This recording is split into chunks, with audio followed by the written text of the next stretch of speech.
A Brief History of Modern India. Chapter 27. Survey of British Policies in India. Administrative Policies. Contrary to their pre-1857 intentions of trying to modernize India on progressive lines, now the administration adopted blatantly reactionary policies on the pretext that Indians were not fit for self-governance and needed British presence in their lives. Divide and rule. Determined to avoid a united mass action challenging their authority, the British rulers in India decided to practice a naked policy of divide and rule, by putting princes against statespeople, region against region, province against province, caste against caste, and Hindus against Muslims.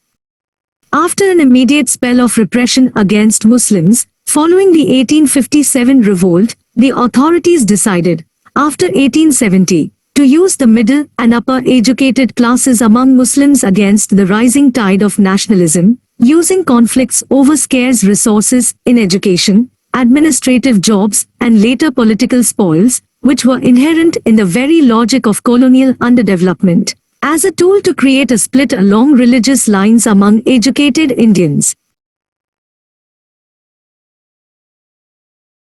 Hostility towards educated Indians. The emerging middle-class nationalist leadership was analyzing the exploitative, colonial character of British rule and demanding Indian participation in administration. At a time when the nationalist movement was born, Indian National Congress was founded in 1885, the British interpreted the moves as a challenge to their authority and adopted a hostile attitude to such leadership. In fact, from then onwards, they opposed all those who stood for modern education. Attitude towards the Zamindars. In their pursuit of reactionary policies and hope to expand their social base, the British looked for alliances with the most reactionary of social groups, the princes, Zamindars, etc. The British intended to use them as a counterweight against nationalist-minded intelligentsia. Now, the Zamindars and landlords were hailed as the natural and traditional leaders of people. Lands of most of the Awadh talukdars confiscated prior to 1857 were restored to them. The interests and privileges of Zamindars and landlords were protected in opposition to those of the peasants. The former in turn saw the British as guarantors of their very existence and became their firm supporters. Attitude towards social reforms. Having decided to side with the reactionary elements of Indian society, the British withdrew support to social reforms, which they felt had aroused the wrath of orthodox sections against them. Also, by encouraging caste and communal consciousness, the British helped the reactionary forces. Underdeveloped social services. A disproportionately large expenditure on army and civil administration and the cost of wars left little to be spent on social services like education, health, sanitation, physical infrastructure, etc., a legacy which still haunts this country. And whatever facilities were established catered to the elite sections and urban areas. Views. All experience teaches us that where a dominant race rules another, the mildest form of government is despotism. Charles Wood, the Secretary of State for India, systems of nomination, representation, and election were all means of enlisting Indians to work for imperial ends. Anil Seal. Labor legislations. As in the early stages of industrial revolution in Europe, the working conditions in factories and plantations in the 19th century India were miserable. Working hours were long, for women and children as well as for men, and wages were low. In overcrowded, poorly ventilated and poorly lighted working places, the safety measures were practically non-existent. Ironically, the first ever demand for regulation of the condition of workers in factories in India came from the Lancashire textile capitalist lobby. Apprehending the emergence of a competitive rival in the Indian textile industry under conditions of cheap and unregulated labor, they demanded the appointment of a commission for investigation into factory conditions. The first commission was appointed in 1875, although the first Factory Act was not passed before 1881. The Indian Factory Act, 1881, dealt primarily with the problem of child labor between 7 and 12 years of age. Its significant provisions were: employment of children under 7 years of age prohibited. Working hours restricted to 9 hours per day for children, children to get 4 holidays in a month, hazardous machinery to be properly fenced off.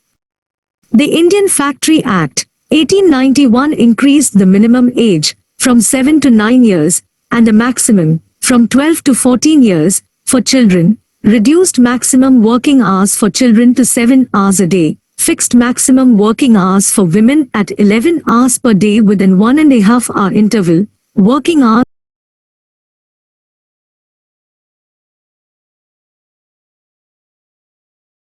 for men were left unregulated, provided weekly holiday for all. But these laws did not apply to British-owned tea and coffee plantations where the labor was exploited ruthlessly and treated like slaves. The government helped these planters by passing laws such as those which made it virtually impossible for a laborer to refuse to work once a contract was entered into. A breach of contract was a criminal offense, with a planter having the right to get the defaulting laborer arrested. More labor laws were passed under nationalist pressures in the 20th century, but the overall working conditions remained deplorable as ever. Restrictions on freedom of the press. The nationalists had been quick to use new advancements in press technology to educate public opinion and influence government policies through criticism and censure, and later to arouse national consciousness. In 1835, Metcalfe had lifted restrictions imposed on the Indian press. But Lytton, fearing an increased influence of the nationalist press on public opinion, imposed restrictions on Indian language press through the infamous Vernacular Press Act, 1878. This act had to be repealed under public protest in 1882. After that, the press enjoyed relative freedom for about 2 decades, but was under repression again in the wake of Swadeshi and anti-partition movement as restrictions were imposed in 1908 and 1910. Also refer to chapter on development of press in India. Views. I am sorry to hear of the increasing friction between the Hindus and Mohammedans in the northwest and the Punjab. One hardly knows what to wish, for unity of ideas and action could be very dangerous politically, divergence of ideas and collision are administratively troublesome. Of the two, the latter is least risky, though it throws anxiety and responsibility upon those on the spot where the friction exists. Hamilton, Secretary of State, 1897, the English were an imperial race, we were told, with God-given right to govern us and keep us in subjection. If we protested, we were reminded of the tiger qualities of an imperial race. Jawaharlal Nehru. White racism. The notion of white superiority was maintained very carefully by the colonial rulers by systematically excluding the Indians from higher grades of services, both civil and military, from railway compartments, parks, hotels, clubs, etc., and by public display of racial arrogance through beatings, blows and even murders, reported as accidents. As Elgin once wrote, we could only govern by maintaining the fact that we were the dominant race. Though Indians in services should be encouraged, there is a point at which we must reserve the control to ourselves, if we are to remain at all. British social and cultural policy in India. Till 1813, the British followed a policy of non-interference in the social, religious and cultural life of the country. After 1813, Measures were taken to transform Indian society and its cultural environs because of the emergence of new interests and ideas in Britain of the 19th century in the wake of significant changes in Europe during the 18th and the 19th centuries. Some of these changes were 1. Industrial Revolution, which began in the 18th century and resulted in the growth of industrial capitalism. The rising industrial interests wanted to make India a big market for their goods and therefore required partial modernization and transformation of Indian society. 2. Intellectual Revolution, which gave rise to new attitudes of mind, manners, and morals. 3. French Revolution, which with its message of liberty, equality, and fraternity, unleashed the forces of democracy and nationalism. The new trend was represented by Bacon, Locke, Voltaire, Rousseau, Kant, Adam Smith and Bentham in thought and by Wordsworth, Byron, Shelley and Charles Dickens in literature. Characteristics of New Thought. Some of the characteristics of the new wave of thought were 1. Rationalism, which advocated faith in reason and a scientific attitude. 2. Humanism, which advocated the love of man, the belief that every man is an end in himself and should be respected and prized as such. No man has a right to look upon another man as a mere agent of his happiness. These ideals gave rise to liberalism, socialism, and individualism. 3. Doctrine of progress, according to which nothing is static and all societies must change with time. Man has the capacity to remodel nature and society on just and rational lines. Schools of thought. These new currents of thought caused conflicts among administrators and produced different schools of thought. The conservatives advocated introduction of as few changes as possible. Indian civilization, they felt, was different from the European one but not necessarily inferior to it. Many of these thinkers respected Indian philosophy and culture. If at all, Western ideas and practices were to be introduced gradually and cautiously. Social stability was a must, they felt. Early representatives of this school of thought were Warren Hastings and Edmund Burke, and later ones included Munro, Metcalfe, and Elphinstone. The conservatives remained influential throughout, and most of the British officials in India were generally of a conservative persuasion. The paternalistic imperialists became influential especially after 1800. They were sharply critical of Indian society and culture and used to justify economic and political enslavement of India. The radicals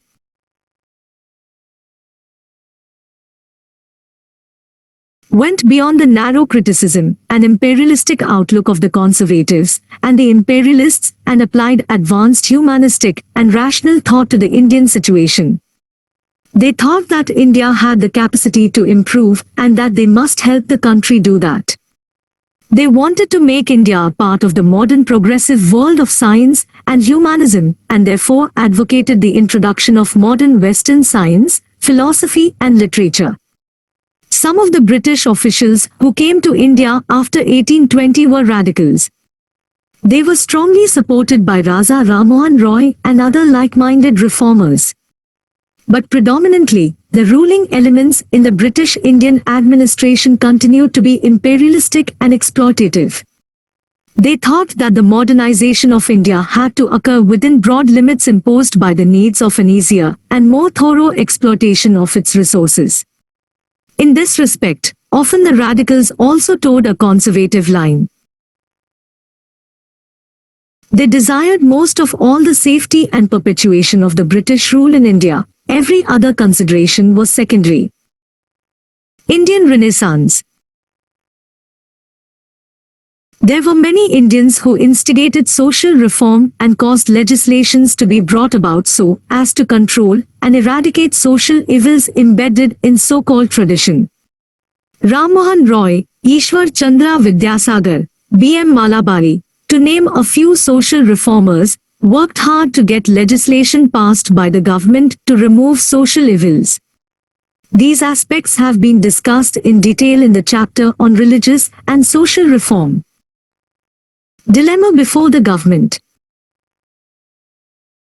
The government feared that too much modernization might generate forces hostile to their interests. Thus it was thought to be appropriate to opt for partial modernization, introducing it in some respects and blocking it in others, in other words, a colonial modernization. Role of Christian missionaries. The missionaries regarded Christianity to be a superior religion and wanted to spread it in India through westernization, which, they believed, would destroy the faith of the natives in their own religion and culture. Towards this end, the Christian missionaries supported the radicals whose scientific approach, they believed, would undermine the native culture and beliefs, supported the imperialists since law and order and the British supremacy were essential for their propaganda, and sought business and the capitalist support, holding out the hope to them that the Christian converts would be better customers of their goods. British retreat. After 1858, however, the policy of hesitant modernization was gradually abandoned. However, the Indians proved to be APT pupils and shifted rapidly towards modernization of their society and assertion of their culture, and demanded a rule in accordance with the modern principles of liberty, equality and justice. Now, the British came to side with the socially orthodox and conservative elements of society. They also encouraged casteism and communalism. British policy towards princely states. Relations with princely states were to be guided by a two-point policy, using and perpetuating them as bulwark of the empire and subordinating them completely to British authority, the policy of subordinate union. To cultivate these states as a buffer against future political unrest and to reward them for their loyalty during the revolt of 1857, the policy of annexation was abandoned. The new policy was to depose or punish but not annex. Also, territorial integrity of states was guaranteed and it was announced that their right to adopt an heir would be respected.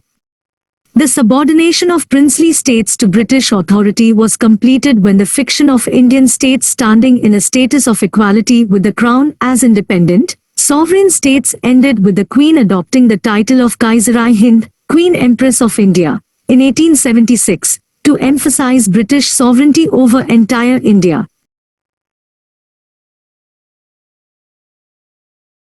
It was later made clear by Lord Curzon that the princes ruled their states merely as agents of the British Crown.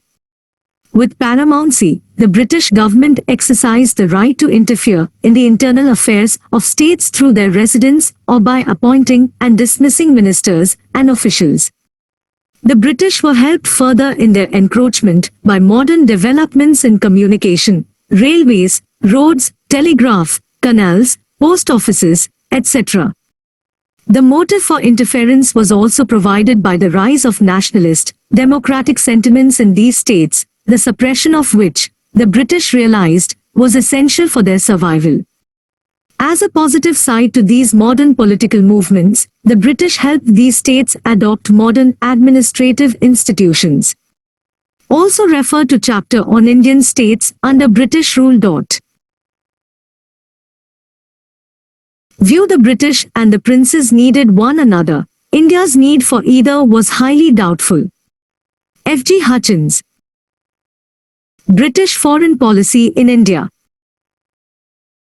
The pursuance of a foreign policy, guided by interest of British imperialism, often led to India's conflicts with neighboring countries. These conflicts arose due to various reasons. Firstly, political and administrative consolidation of the country coupled with the introduction of modern means of communication impelled the government of India to reach out for natural, geographical frontiers for internal cohesion and defense, which sometimes resulted in border clashes. Secondly, the British government had as its major aims in Asia and Africa: 1. Protection of the invaluable Indian Empire, 2. Expansion of British commercial and economic interests,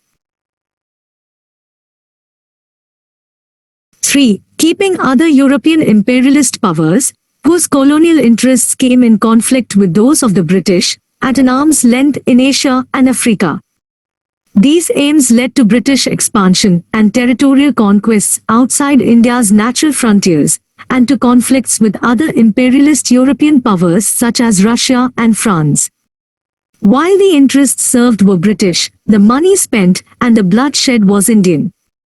A survey of British relations with various neighbors of India has been made in the chapter on British expansion and consolidation in India.